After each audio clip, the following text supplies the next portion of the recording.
Ay naku, magandang umaga po sa lahat. Ngayon magluluto ako ng pritong itlog. Yun ang pinakamadali-daling isipin sa umaga.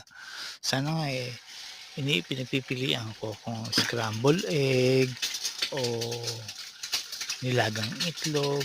Medyo mabusisi yung yung itong sunny side up, kasi pa isa-isaw, Sinusubukan ko nga si Marie, sa isang salangan ang ginagawa niya tatlong itlog kaagad.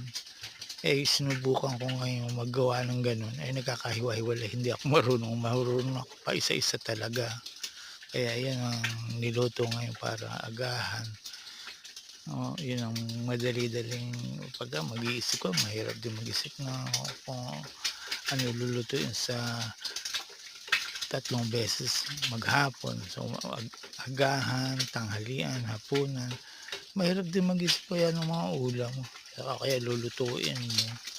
Kaya ito lang ang mga easy o kaya magbukas ng dilata o kaya mag anong tawag dito, mag-order.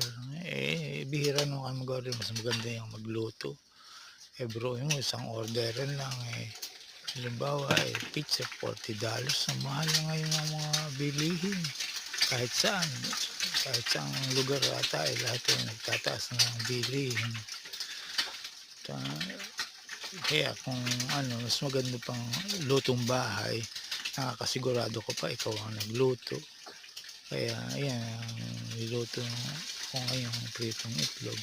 Minsan naman, ah, pagka isa pang madali-dali yung magbubusa ka ng dilis o pritong tuyo o daing, yung mga madadaling lutuin.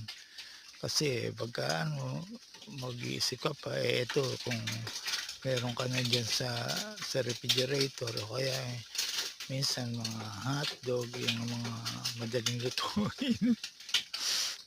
Pagka minsan, mag-iisip ka ng lulutuin pang araw-araw, mahirap din.